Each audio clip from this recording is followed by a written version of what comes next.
the Zoom, Black people didn't know anything about all of that other stuff on the salad. You all, such is the same when you create your vision book.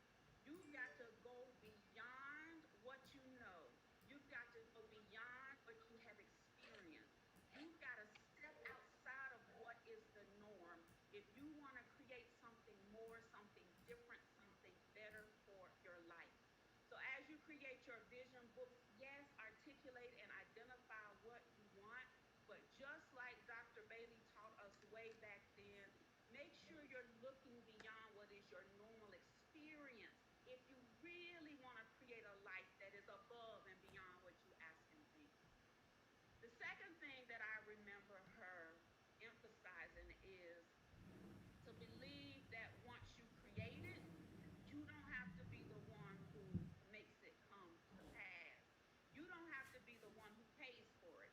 You don't have to be the one who does every single thing.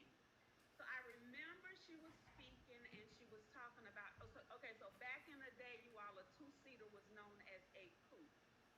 And she was one of few Black people who had a Mercedes-Benz two-seater, like way back then.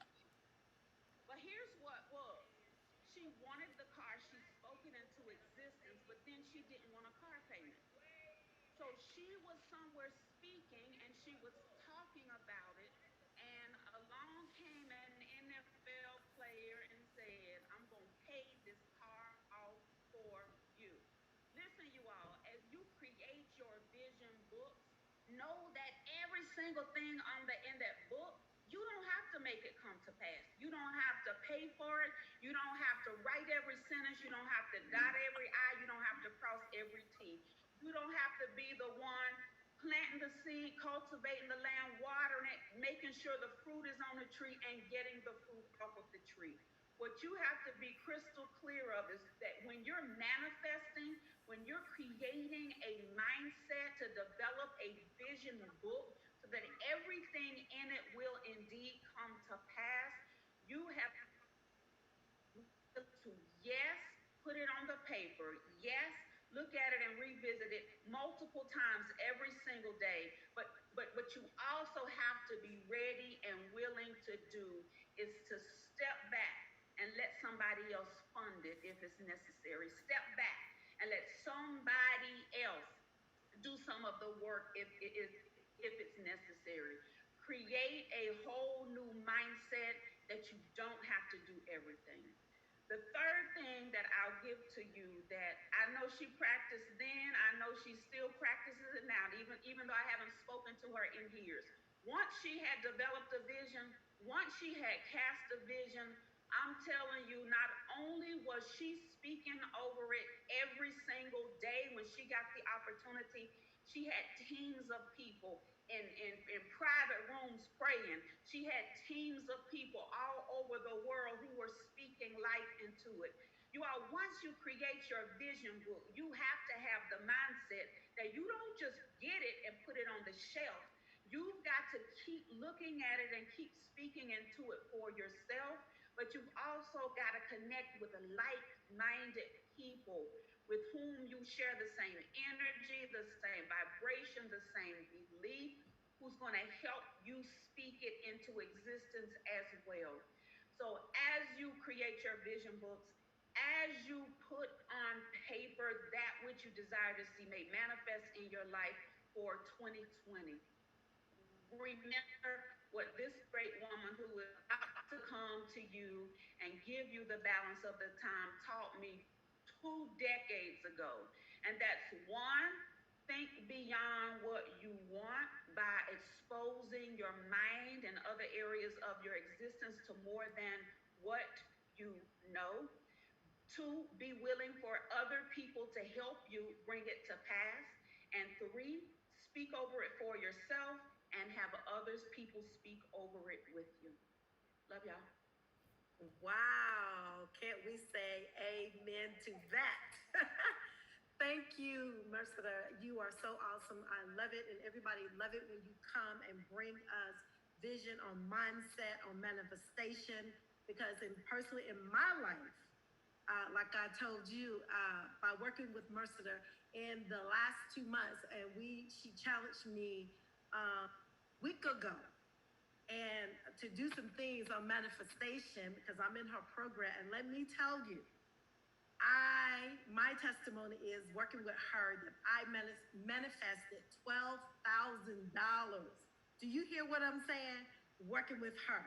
So she is amazing. And if you want to get more information, please, Mercer can put it in the chat.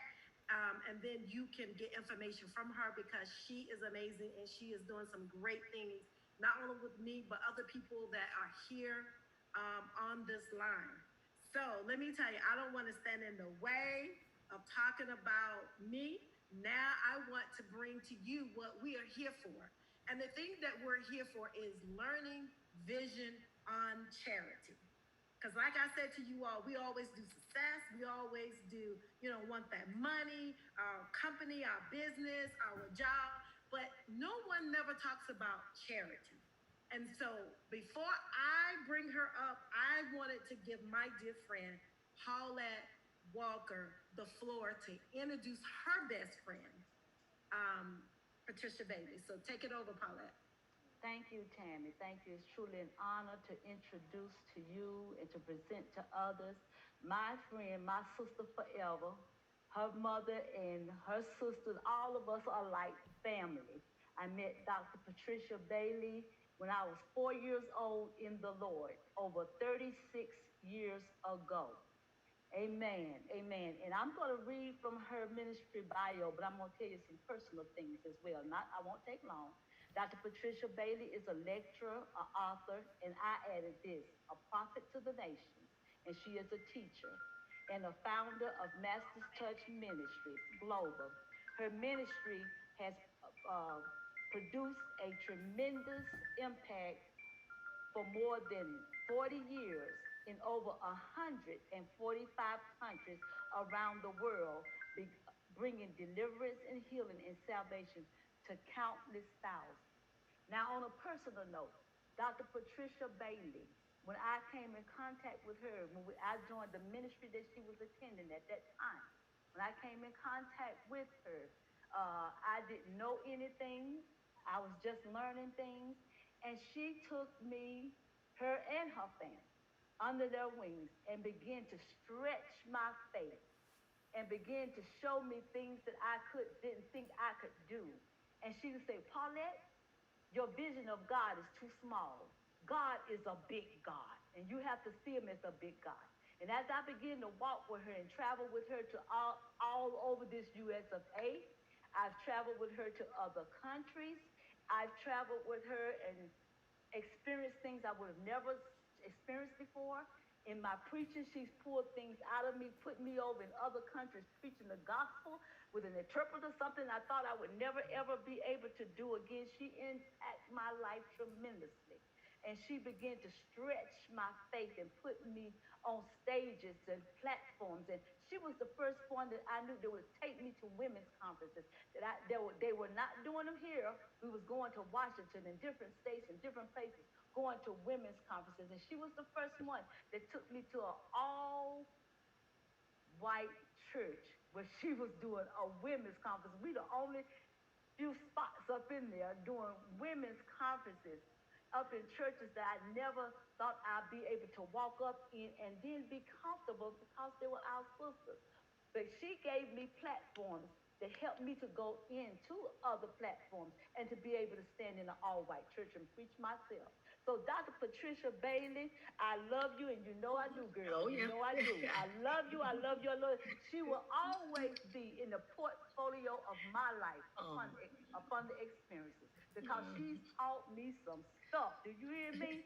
She has taught me some. We done been through some stuff. I love you, Doc. I introduce to you all and I present to others Dr. Patricia D. Bailey. Woo, I hope you guys can hear me. Can they hear me, Ashton? Can you guys hear me? I hear you. Yes, we can hear you. Good. My control center is in South Africa. So, Ashton, what time is it in South Africa, dear? 12:30. It's past midnight, right? Yeah, it's past midnight for him. So you hear me talking to him because he's controlling this. So that I did you a great gift, Tammy. This is being aired around the world. It's being aired on like major networks, so everybody can know all of you ladies. So now let's do this first of all, guys. Faith Broadcast Network is 4 billion people airing, and then you got all the other Facebook. What is it? Tell me all of them, Ashton. He's the control guy. Facebook, Instagram, Periscope, YouTube, Yeah, Twitter. All Twitter, your accounts are India, live right now. about 100 and something different countries. Okay, come on, Winston-Salem. Yay! 100 and some different countries. So let me just do this, guys. First of all, I don't have my glasses on, guys, but I sure saw Francine Hash, and I was like, woo woo! I was like, oh my gosh, she was the first one, and just ever since I met her, I started using the word ironclad. I knew what it meant, but she just put it inside of me. You know, so many people here just have made up and just putting infrastructures and things like that in order. And my people, when they hear me talk about that all the time, they think that that came from me, and I'm just so together and organized. They all know that came from Francine. And then I saw, did I not see Pam Phillips? Did I see Pastor Pam Phillips, or was I seeing things? I thought I saw Pastor Pam Phillips somewhere. Yeah, she's on. Yep, there she is. She's in the And house. I'm like, and that's my boo there. That's my show enough ace boom, boom, boom. And then I saw Paulette and then Mercedes, and I'm like, oh, I feel right at home. So Tammy, thank you so much. I see Angela Farrell from New York, and then we invited a lot of our ladies from around the states. And next time we come back and do it, Tammy, we want to do it global because you know I always think global. So we'd like to have South Africa on, Madagascar on, Lebanon on, you know, all those different places where we all network together, where my friends are and stuff. So, guys, I don't want to hold you long. I'm coming to you from sunny California, where God lives. Remember, Miles Monroe used to say that all the time. Pastor Pam, you got to come out here. You haven't been to this place. Just to show you, as I was listening to the testimony that Mercedes shared, thank you for reminding me of that because I had forgot about that. So let me just give you a little part that will bless you women with where we're going about vision and about our vision book, okay? It's going to be so good. It's going to be so intimate. Um, you made me think that the faith and the seed for that, and thank you for reminding me, was something that continued to repeat itself. So, quick story, guys. I'm gonna make it quick as I can. I am in Eswatini, and I'm ministering in Eswatini. We've been invited as to be guests of the king's wife, the queen, and the princess, and this whole long big story behind that. So when we come back to the hotel, Brandy's with me, one pastor's daughter that I was mentoring from out of Atlanta. His daughter's with me, Alexis, one of my best friends in California. She was with me, Dr. Trey. And we pull up to the hotel, and they go, Doc. Brandy goes, you need to sit down. I said, what? I'm getting out of the car. You need to sit back down. What? She said, somebody broke in your house in California, and they stole the car. And I'm like, broke in a house and stole the car? I'm like, golly. Like, I'm in Africa here working, doing what God wants me to do, ministering. We had just left the palace, but before that, we were ministering to the poor and in schools for girls and maximum prisons for women with their babies. And just do, I mean, they worked us hard. And I sat there and I said, now, Father, you don't operate like that. They broke in the house and stole the car. So I said, you know what? That just means that Panamera Porsche, that black one that keeps tracking me down, that I've been saying for the last couple of years, I'm not going to go after it. It's going to come after me. I'm going to seek first the kingdom of God. I'm going to go. So then they stole the car, and it was a BMW. And so the low jack on the car led them to the thieves, stupid thieves, right? It took some days. But with the kind of maximum policy that I had, they have to restore the car back to mint condition. And to me, it wasn't really nothing major wrong with the car. So here they were getting ready to give me a full check for the car. They wrote the car off. It wasn't that big of a deal to me. It was like it could have been fixed or repaired. And they give me the full check for the car. They said, or we can give you the full check for the car, and just like if you knock off a couple of $1,000s, you get to keep the car too. I said, wait a minute. I get to get a check for the car and keep the car too, but just by taking this, like, that's a win-win situation. I'll get Eddie to drive the car back to Atlanta and keep the car in Atlanta. And so then I said, okay, well then every so often when I would come to a light or be on the highway, because one of my girlfriends in South Africa, it was the first time I had rolled in one of those Porsches like that, and I was like, I like this because it's got a lot of room in the back. And I said, I'm not going. I said, yes, look how this is all tied into vision. I said, I'm not going to go after it. it's going to come after me. I'm going to keep doing what you told me to do, Father. I'm going to keep caring for the poor, caring for your people, and it's going to come after me. And every so often, I come up to a light and I say, look at you. You're trying to come up on me. I'd be on the highway in the lane. Look at you. You're just trying to track me down. You know you're coming after me. And I just would make jokes about it between me and God. And I say, God, we're not going after it. It's going to do what, Father? It's going to do what, Daddy? It's going to come after us. Long story short, after they did that, I had come back in and had to go do some property taxes downtown. And I told Brandy, my assistant, I said, Brandy, let's hop on the Ventura Freeway. I pulled up stuff and I saw one. It was just like I wanted, black, black on black, everything. Just to show you how God is. The thief led me. The thief paid for the car. So when Mercedes said that, that reminded me, like, God, you started doing this back then. I desired it, but I said I'm not going after it. Took that check, paid for the car, and I just said, I'm saying all this to say the vision of the car. See, the power of imagination. We are the only creatures that God created with the ability to imagine because we're created in his image and likeness. And unfortunately, vision and imagination is something that we have somewhat disdain to, allowing people of transcendental meditation or people in Eastern religions doing a lot of imagining and not really embracing in our, for those of us that are believers, that imagination, whether you believe or not, is a part of the DNA chip that you have on the inside of you that comes from God.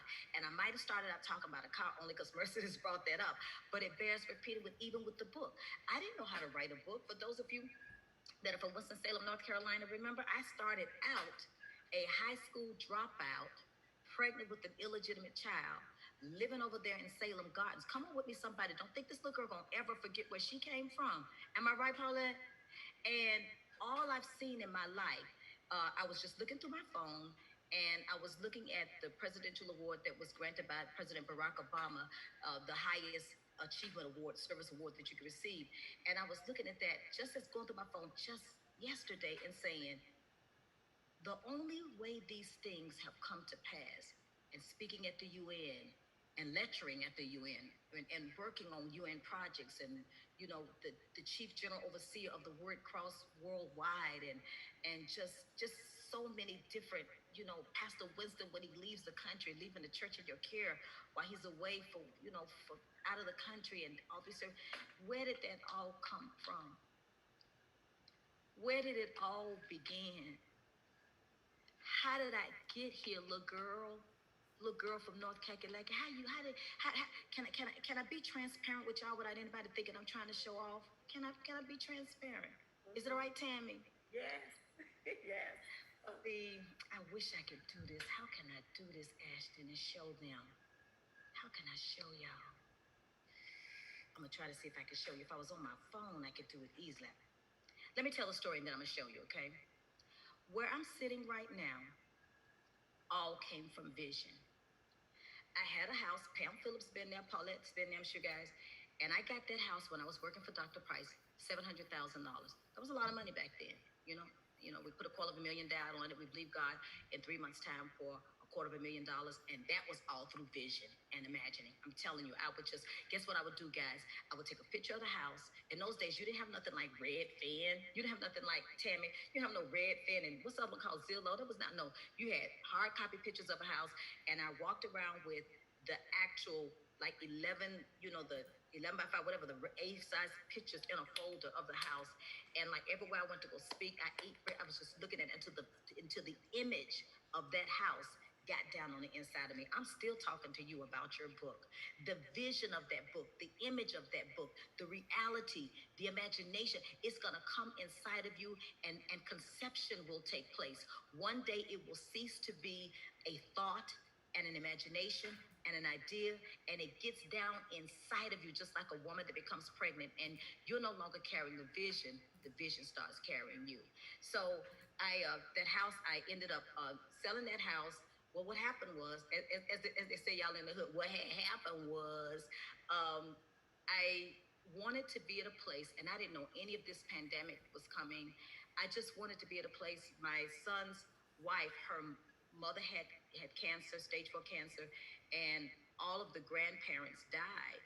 And I was the only living grandparent. And I was like, I need to sell that house, pay off all the ministry bills, and just be free So I don't have to go around and I don't have to, work so hard. I can be home more with the grandkids. That's what I was thinking. And like I didn't know. I didn't know where the money was gonna come from. I didn't know how God was gonna do it. So one day I got a phone call and this man said, would you like to sell your house? And I thought, and he says, do you know that your house is worth $3 million? I was like, what you talking about, Willis? What you mean my house worth $3 million? Well, President Trump became president, and a house and a property and a estate and some land he owned that he took. So let me tell you the story. On one side of my house was Terranea, where they filmed The Bachelor and all of that. And I already had a view overlooking the ocean, Catalina Island, and all that. And I knew it was worth something, but it was 700,000. Da, da, da. And so they started building up their estate. And then President Trump didn't want them to outdo him. So they started competing. As they build up, they build up. And as this resort built up, that resort built up. And as they build up, they build up. And guess what my house was, you all? In the middle. Can somebody hear me? Remember that song, Meet Me in the Middle? It was in the middle. So as they kept doing that, the house just kept going up like this. I'm talking about vision, guys. So when he said that, guess what? Let's show you what happens where your mind, right? God always wants to elevate our minds. Our minds are the only lid. So I should be ashamed to tell y'all, for at least a year, I sat on responding to that phone call or even doing anything about the house because I was like, I ain't no $3 million. And then I gotta get, you know how God does, He always help us. I got another impression. Somebody reached out to me again and said, would you like to sell your house? And I said, well, you know what? They are competing, Trump and Terranea. Maybe I need to check and find out how much is the house really worth because I didn't really live out here all the time. I just, we used to have missionaries staying here. I was staying in Atlanta most of the time. Long story short, sure enough, the television show you all know on television as the $1 Million Listing. Y'all seen that show on television, the $1 Million Listing? Raise your hand if you've seen the $1 Million Listing. Well, as God would have it, one of my friend girls was a friend with someone who was one of the agents with the $1 Million Listing. His name was Guy, and a Jewish guy. And so the owner of the guy, the show $1 Million Listings, Mario Mauricio, his sister, he wanted her to have like more experience. And so they took my house as like a guinea pig project or an opportunity to kind of get some little things up, to take my house. And so here I am, not knowing how I'm gonna get out of debt and how I'm gonna, move forward into this. And my house get puts in the magazine on their website with the Playboy Bunny Mansion, $250 million houses and 10 million and 120 and 50 million. I was like, what? Wait a minute, God. You mean to tell me all this time I wasn't waiting on you? You were waiting on me? You mean all this time I was sitting there going, all this time I've been living out of a suit. Really? You went ahead of me, and you knew that President Trump was going to become President Trump, and Terry Neal would be there, and he would be there, So long story short, the house got sold. And that was, I wish I could come back on and tell a whole nother story about that. If some of you people that's into real estate, oh boy, do I have a divine, supernatural, inspirational story for you that only one person can get the glory for. The only way you'll believe it is I got to show you the pictures. You just won't believe it. So I looked, this is no exaggeration. I know over the period of time of waiting to sell that house and trying to get a smaller house, between Zillow and Redfin and going to look at properties, I looked at least 100 houses. I'm really going somewhere. Don't think this is disconnected from the book at all. And so I kept looking and looking and looking. And one day please write this down as your first bullet point note for your book. Develop the listening side of vision. You've heard about the listening side of prayer, haven't you? But the listening side of vision. Vision speaks. The scripture tells it. Vision speaks. So as I got quiet, I have some friends of mine, the Hollingsworth, Al and Hattie Hollingsworth, multimillionaires. They spend the first hour of their day not talking to each other. They just listen and write what they hear and get still and meditate for the first hour of the day. Now, that takes some discipline for those of us that like to chatter, right? And so in that quiet time, Val was there with me as we came out of prayer. Yolanda was there with me when we came out of prayer early morning. And I said, guys, get up, get up, get up. I said, let's go right now. Because I had put some money down on I had put a bid in on another property. But something inside of me said there's something better. And sure enough, I got up and I said, I want to go look at it again because something inside says, I don't know, you just want to check it out again. Just so as I went there, I saw down the street and write this down number 2 with your book. Sometimes God will lead you to the thing to get you to the thing. Sometimes it's not initially the thing up front, but he will lead you to the thing to get you to the thing. How many know what I'm talking about? And so while there, and I'm looking at this house down the street that they had gutted out, and then Val and Yolanda already said they didn't want to get out of the car, so I went and I looked in the back and I was like, oh, look at this view. Oh my God. And Val said, you don't even have a view like that. And look at number 3. I had allowed myself to think that in order to be able to live a debt-free life and da-da-da-da, I could no longer have a view. And I had, and it's so crazy as I think that the earth is the Lord's and the fullness thereof, and he owns the cattle on 1,000 hills, and he's the first real estate agent in the whole world. And I thought I couldn't have it. And when I saw this view, it was like, oh my God. And so I was like, do they sell houses over here? Do houses over here ever go and sell? Do you ever have properties? Do people, if you live, do they ever sell? And I told this little guy that was working, I said, if you ever see one go on sale, here's my number. Call me. And then while Val and when Val and Yolanda was talking to the man, I stepped away about 10 paces, and it wasn't no social distancing then. I just stepped away about about 9 feet. And I just said, Daddy, would you do this for me? Would you do this for me? And then I just said, one day, and see, guess what we always think? We think that things are always way down the road or we either missed it. The enemy never wants you to think that it's your time and you can have it now. So we left and I just started praying in the Holy Ghost. And so I told Val and them, told Yolanda was driving, turn right, go up this hill. Didn't know where I was going. Turn left, go down to the street, turn right, go down. And then when we got down this one street, they was like, we don't see anything. Turn around and go back again. So the Holy Spirit said, turn around, go back again. And behind this bush was a sign that said, I'm talking to the person that's writing their vision book. Y'all, I didn't intend to go to it this way. This is Mercedes' fault, okay? A sign that said, coming soon. What you got on the inside of you, the vision for that book, the concept for that book is coming soon. And when I saw that, I said, wow. So I called the number right quick. And the lady said, hello. I said, is this Paula? She said, yes. I said, is this house on the market? She said, no. And she said, how do you know about it? It's not listed. Now, this is the funny part. This is really the truth and the funny part. I did not intend to go here. I had a whole laid out list for you guys. So is this okay, guys? Is this okay? So she said, I just put that sign in there. And I had said, I want an inside scoop with the power of our words, like Mercedes was saying. I want an inside scoop. I don't want to have to go through bartering like everybody else. I want an inside edition. I want an inside advantage. And that's exactly what God did. It wasn't even listed. The person had died and they had relatives from afar and they couldn't. So then my pastor taught me this. Pastor Bill once my pastor. And so he taught us like, you step back and you ask the Holy Spirit, how much do I offer for it?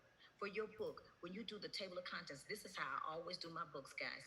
I'm not saying it work for anybody else. That's what I always do. I just did a book, The Filter Factory. Women risk takers. Ashton, you can put women risk taker up on the screen. Tammy, he said that you're gonna have to do a split screen so I can show them the things I want to show them. The split screen, as well as. Do you know how to push the split screen, baby? I do not. Oh, can Ashton? Ashton, can you tell her how to do it? Just enable sharing. Huh? Just enable Want me to make him a sharing. host? Tammy, you just click the share screen, and then you allow her to share her screen. And then No, she was was asking. She was saying, "Do you want her to make you a host, Ashton? No, Do it's you fine. want her to make you a Just host?" click on share screen and Say then what now? click on share screen and then multiple She people. said just hit share screen and multiple something. You see that, Tammy? Right, there it is. Go down to the bottom where the arrow is. Come on, your sister. Share screen, and then another box is going to pop up, and it's going to let you click multiple participants can That's share. what he said, multiple. Mm-hmm. Yeah. Okay, Francine, you're a host. Go ahead and do it. Okay. Sorry. All right. See how we All right, helping I each just other. did that. I love it when Wow. I love it when we help each other. Y'all, we need each other, don't we? Don't we need each other? Absolutely. Yeah. Compete, we complete. We don't compete, we complete. Okay, there we go. See that? Tammy, look at that, Tammy. Look what you got, okay? So this book right here, Women Risk Takers, I literally sat down and wrote the table of contents. That's how I do all my books from 1 to 10, 1 to 15, 1 to 20. It don't matter how many you don't use, just whatever the thoughts come. And some of them may change. Just sit down and I will go from 1 to whatever the chapters that I want in the book or what I want the book to be about and name the chapters.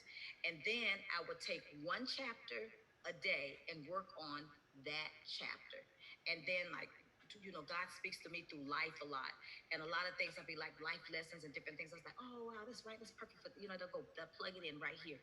But this particular book right here, which is what I want to share with you, don't think you have to have the money. Don't let yourself, like I was doing with that house. The end of the story with the house, I was selling myself short. Don't you sell yourself short with this book. Don't you worry about the publishing. Don't you worry about getting it distributed. Don't you worry about any of that.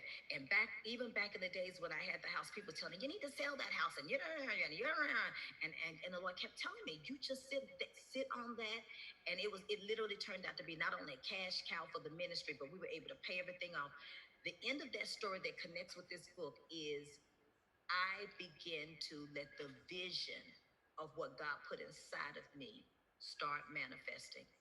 This house was not on the market. I stepped back and I offered them about I offered them $500,000, a $500,000 less than what they were asking for.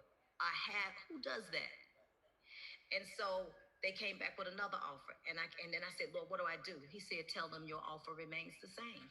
Some of you right now need to look the enemy in the face, look the opposition in the face, look your frustration in the face, look your delayed promises in the face. Look at all of this crazy stuff that's been going on during this pandemic. Look your finances in the face.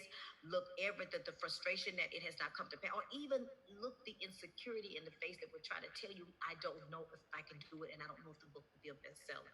You need to look it in the face and tell the enemy concerning what God showed you and what you intend to do, your offer remains the same.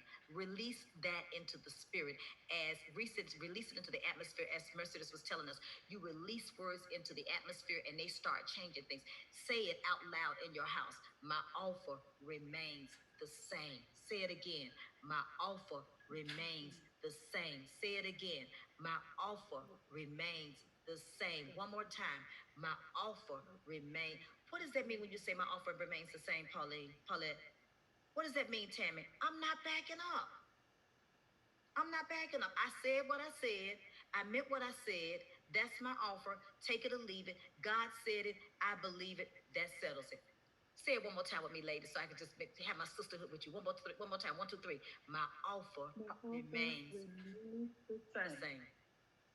So sure enough, they came back. And guess what the house is? That's what I wanted to show you all. The house, I got it for $500,000 less. The house overlooks Donald Trump's house. It overlooks his estate. When I put my feet up on my deck, it's like my foot, it literally has an unobstructed view and is so much better than what I had or would have gotten. I downsized to a smaller house. I was able to pay off all those other things. And the vision, the potential, the ability was circulating over my head all along. There is a bestseller book that's circulating over your head, and you think you're waiting to write the book, but the book is waiting on you to write it. You think you're waiting to write it, it's waiting on you. You're not waiting on it, it's waiting on you. Am I making sense? My English is simple. Do you understand what I'm saying? It's on the inside saying, let me out, please. So women risk takers, we were either in the Middle East, Yolanda and I, or in India. I can't remember. But the book was written in 30 days. I wrote the chapters.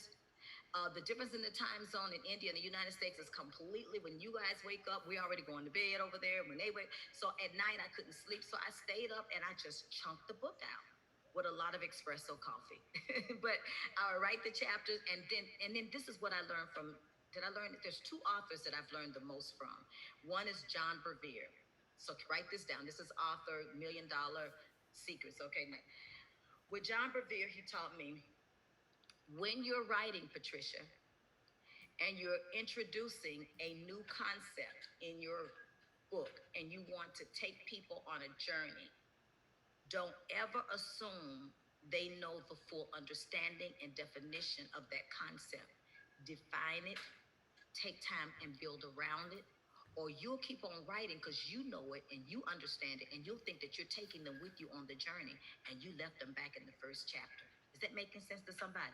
That has helped me so much. And so people, when they read my books, they say, "Oh, I just feel like I'm right there." You make us feel like, because I take the time in the beginning. When I'm getting ready to take you on a journey, if I'm telling a story and I'm in the Middle East, I'm gonna paint all the pictures of the history and how I got there and what it looks like. I mean, you just take the time to really define. If it's a word, even if it's a word, you define the concept of that word very clearly, so that as you continue to go, they're going with you. Second, I learned this one from Jakes. That was John Bevere. From Jakes, Mr. Jakes, I learned write something every day, journal every day, even if you don't use it. Why? So that you don't get into writer's block. You keep that portal in your brain open. You keep that creative portal in, I feel like preaching. You keep that creative portal in your brain open. You keep that creativity, that Elohim part of you. You keep that open at all times, whether you use it or not. Because some of the things that you write, they may be, some of the things that you journal, they may be just for you. But that's okay. You know why that's okay? Because down the road somewhere, you may not be using it right now for what you have in the book for your that you're writing now. But hold on to it. Because I can't tell you, can I tell you another secret? I can't tell you how many times I've written a book and I call it the split off. In other words, you know how like these succulent plants out here in California. They you grow them and then they just started. You know, the seed from it caused stuff, other stuff to just spin off, and then this came out of that. And then definitely always, once you do your book, do a devotion out of the book. I mean, just let it be a spin-off of so many different things. A play. I mean, let's look at Bishop Jakes. Just from Woman Thou Art Loose, it was a Bible study thing. Then it became come on now with me, guys. Look at all the different places it went from that. That's because every last one of you have on the inside of you that DNA chip of God, where there's a multi-layer of increase, a multi-layer of prosperity on the inside of you. The only thing that stands in between you and the manifestation of that is up here. It's right up here. Sometimes I look out when I'm on the deck, sometimes I say, God, how did you do this? You never cease to amaze me. You just, I was able to go pay off 615 Coliseum Drive. I was able to pay off Hollingswood. I was able to pay off, are y'all hearing me? And guys, and it was so cute, like when I got ready to go get the portion. It's like, so, okay, now, Miss Bailey, Dr. Bailey, so now, like they wanted to know which bank you're going to go through and like how we're going to finance it. So how are we going to handle this, Miss Bailey? I said, certified check. I'm here to tell you, God wants to take you to a place in your life. Here's the power. We're talking about doing stuff that you don't have to pay for. Guess what? Listen to God. Paid off the building, paid off the house, paid off. And I love God. I was literally watching the $1,000,000 listings. Yolanda told me to start watching them so I could start getting myself together to put the house on the market. What am I saying to you about that? You need to start looking at how other authors have done things in the sense of learning different things. Don't be afraid to expand yourself. Don't be afraid to think outside of the box. Don't be afraid to even go inquire of those who've had been bestsellers. Who says that your first book coming out the gate can't be a bestseller? And when they called me and told me that Women Risk Takers had been, when Harrison House called and said it was a bestseller, I was like, what? And like now, I remember, dear Pastor Pam, you may remember this one. The late Dr. Miles Monroe was alive, and Destiny Image, the owner, Don we was talking back and forth about doing a deal with Destiny Image, and the deal didn't come through. But guess what now? Destiny Image bought Harrison House. Come on, guys. Don't you tell me what my God won't do for you. One of the things I wanted to share with you all today was, since I'm supposed to be talking about charity versus charity. Three things, write this down, because your book is going to make you wealthy. That book is going to open. Daisy Osborne taught me this. I guess this would be the third author that taught me the most. It really would be. And she said, she said, duplicate yourself in the print. Duplicate yourself in the print. Your book will go where you can't go. Did y'all write that down? You better write that down. I'm giving you some good stuff. You better write that down. The book will go. Look, she said, look, I'm writing it down. Okay, I got you. I feel the love now. So can I tell you this? So one day I was in Turkey and I'm overlooking the Mediterranean and we doing underground Bible schools there and stuff like that. And we're up on top of the roof at the hotel that we're staying in. The restaurant was on top of the roof overlooking the Mediterranean. See, Val and Yolanda had not come upstairs yet. I was upstairs, at the breakfast area first. And this guy comes, the waiter comes up to me and says, I know you. I'm like, yeah, right, Arab man. And he says, no, no, I know you. I said, I looked at him like, nah. He says, I know you. Step into divine destiny. What? In Turkey? An Arab man in the Middle East? I was like, wow, that's what Daisy meant. It will go places that you have never gone. So you're not waiting on the book. The book is waiting on you. Can I tell you this? Your book has legs. Your book has eyes. Your book has vision. Your book has life. Your book has a voice. Your book is already alive. And guess where the book is living? It's in you. And the book is saying, don't take me to the grave. Please don't take me to the grave. And you stop procrastinating and you get yourself some discipline where you write something every day, if it's only a sentence. Write, write, write. During the pandemic, I wrote The Filter Factory. We're in. It's the perfect time to write. And I know other places open back up. They locked us back down in California. So guess what I said? Okay, time to do another book. My best time of writing before all of this happened would be on the plane, especially my international flights. And so one of the things that I believe that every last one of you women in your this book club vision, the vision book club and all that you have, right now we're going to be entering serious seasons of wealth, serious seasons of increase, serious seasons of opportunity, serious seasons of investments, serious seasons of creating things. Creating things. We're in an incredible season of creativity. First of all, most people don't realize that this year, 2020, which we always know is the year of the open mouth, but 90 nations are undergoing elections in the next 5 months. So there's about to be a global leadership shift, a global leadership shift. So in a season where people are shifting their thinking, shifting leadership, shifting the way we travel, shifting the way we do meetings, shifting the way we worship.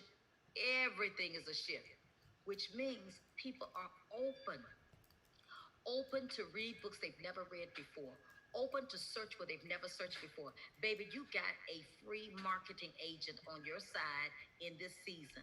They all on the internet. They're about to lock some of these states right back down. People are going to be right back at home again.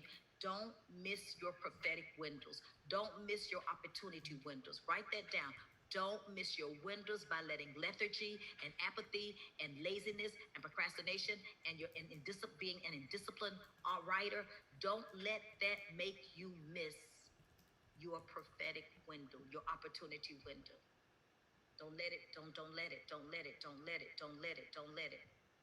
Then get you an accountability partner. When you get those little slumps, when you get in a slump a little bit, get you an accountability partner. Say, okay, what's up? Hello, what did we write today? I'll be your accountability partner. Hello, how we do today? Hello, what's up with you? You better get yourself together. I just did it to one of my, she probably on here right now.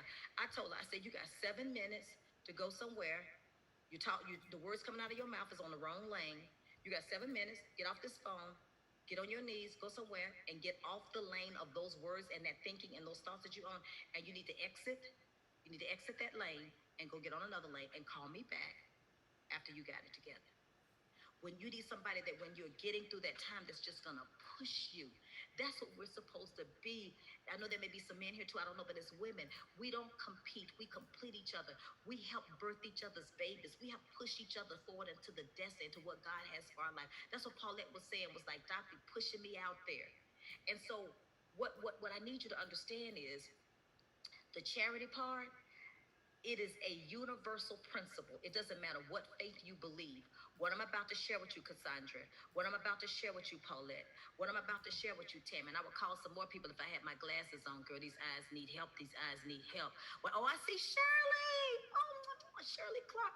The book that I just did. The person, if y'all need somebody to get the book out there, you got the person that will market your book like crazy. Shirley was so good that when it came down, Cheryl is here as well. I had, like you said, Tammy, get you some sisters around you. I was so busy juggling all this because we birthed one world prayer, global prayer. During the middle of the pandemic, I had all of this stuff, all these nations coming together: Madagascar, Lebanon, Iran, Iraq, da da da. And so when I got to the editing part, and that part, pay attention. Don't worry about editing when you're writing. Just write. Don't worry about continuity flow. Don't worry about correct grammar. Just write. Just write. Get the head of the baby out and push. Girl, go find you somebody that can edit. Get you somebody else that can do creative. Check your continuity flow. But guess what? They can't touch. They can't touch the vision God gave you. They can't touch the vision God gave you. Guess what? You give birth to the baby. Guess what? They are anointed to clean it up. They are anointed to birth the baby. They are anointed to put the clothes on the baby. They are anointed. Are you hear me? Take the baby. Come on now. Cut them before the baby. You are anointed to deliver the baby. So just right. Don't you worry about spelling. Is it right?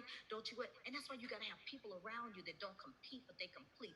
And so, like, when I'm together, when I'm still in the birthing it out and I'm getting it out and I'm flowing with Cheryl, and I'll be on the phone with Shirley, and I'm just letting it flow. I'm letting it flow. She was like, woo, wait a minute, wait. So where you going with this? I said, this is what I see right here. And then what I'll do, another little secret? Can I tell you another secret? When I'm in that flow, and like I've used the same word several times, don't stop. Don't shut down the flow. Put AW, which means another word. Like, I don't want to use that word again. Just put AW and come back again. Like take that word, put it down, but say AW above it. You understand what I'm saying? That when I go back through and I begin to edit, I don't want to use that same word over and over again. I can come back, but I'm not taking my time to stop and go look at that word right now because I may lose the thought that's flowing. Are y'all with me? Am I out here by myself? And so with that, they just took that thing and they just started. And I realized, like never before, that the creator, who's the first author, the first author was God. He said, let there be. He wrote the best-selling book ever, and it's the Bible. He is looking for people that he can funnel his agenda in the earth through. He's looking for somebody that will be a distribution center, a person that would be one that he can trust to execute his heart, his compassion, care about his people. He's looking for that. And he has no problem getting wealth to them. He has no problem getting wealth to them. So I'm saying this: some of the stuff that you're carrying on the inside of you, that you're carrying as a baby, those thoughts came from God. Those concepts came from God. And to think, sometimes I think, Shirley, sometimes I think, Tammy, somebody gonna pay me for my thoughts? I could just be thinking it, and I could just be talking to Val about it, or I could just be talking to Paulette about it, or I could just be talking to Francine about it. I could just be talking about these thoughts. But if I put it in writing, somebody gonna pay me for my thoughts? And then I thought about it. I'm like, every movie we went to that grossed billions of dollars, somebody paid them for their thoughts. Every song that was written, somebody paid them for their thoughts. You need to look at yourself right now. You are a multi-billionaire. Some of you have billionaire thoughts. You just never wrote them. You have billionaire concepts. You have billionaire ideas. When one voice took off, and we ended up with people from all around the world, like gatekeepers around the world, and I'm like, and you were sitting here and it was a thought? Suppose you sat on that thought. Pastor Pam, suppose you sat on that thought. Suppose you sat on that thought. Suppose you sat on that thought. Y'all better be glad I don't have my glasses. I'll be calling every last one of you out. Diane, suppose you sat on that thought. Sylvia, suppose you sat on that thought. Cheryl, suppose you sat on that thought. Yvonne, suppose you sat on. If I'm gonna get so close, you're gonna see close to you, you're gonna see the hair up in my nose. Francine, suppose you sat on that thought. Help me out, y'all. Aaliyah, suppose you sat on that thought. Angela, suppose you sat on that thought. Cecile, Valerie Darville, suppose you sat on that thought. Tiffany, suppose you sat on that thought. Eunice, suppose, where y'all come from? Suppose you sat on that thought, Sharon. Suppose you sat on that thought, Vida. Guys, a whole lot of people on here. Donna Barnett, suppose you sat on that thought. Siobhan, she helped edit too. Suppose you sat on that thought. You need to get some people around you that's going to help you birth that baby. You got a baby that you're carrying on the inside. Now watch this. 3 things that I was telling you earlier to write down. This is where the revenue is going to come from for everything that God has for you. Start meditating these 3 concepts. Prosperity with a purpose. I'm going to go slow now so you can write it down. Prosperity with a purpose. If you don't realize the purpose behind your book, and the purpose behind why you wanted to be a bestseller, and the purpose behind what you and plan Mercedes to do with the money, because I know you already know what you can do with the money, Mercedes. The purpose behind and the plan behind Francine Hash, what you plan to do when the money comes in. Are you hearing me, Cynthia? When you sit down and the clearer the purpose for the prosperity is, the purpose starts placing a demand on the prosperity. That's what happened with the house. That's how the house sold. That's how God had went ahead of me with the $1 million listings and went ahead of me with President Trump. And I'm going to take this Mac, and I'm going to pull up my blinds, and I'm going to try my best to show you the view of where I'm from. If I have to unplug and go show you. The reason why I want to show you the grandeur of God. I want to show you the majesty of the Creator on the inside of you. I want to show you that you're not waiting on Him, but He's waiting on you. I want to show you that no good thing will He withhold from you. I want to show you that you're fishing out of a minnow pond when He has a whole ocean with your name on it. By the quiet in this Presbyterian meeting, He's got it for you. He wants it for you more than you want it for you. Your potential is broader than you think. It's greater than you think. The Creator, the original author, the original writer, the original Elohim, the original etymologist of forming words. He formed the first words. In the beginning was the Word, and the Word was God, and the Word was with God. The one who created words lives inside of you. And you tell me you stuck on what word to say. Really? So you understand the purpose of the prosperity. When you understand that God wants to use this to funnel His agenda in the earth, and you start understanding the charity part. But instead of the word charity, I learned this from Melance Williams. She says, instead of charity, let's have a concept of charity. What do you mean when you say a concept of charity? Instead of giving people a hand out, instead of just giving people charity, let's give them charity, which means let's empower them. And let's share the wealth together. Let's empower them and share the victory together. Let's empower them and share the empowerment together. Are you with me? Charity is like welfare. No, we are women that empower. One of the things we have is Her Voice. Write this down. hervoice.myshopify.com. hervoice.myshopify.com. As you're writing your book, make this covenant with the Creator of words, with the first author who was the first bestseller. He is Almighty, Elohim, Creator.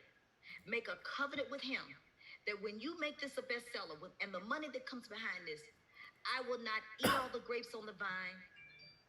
I will not eat all the olives on the vine.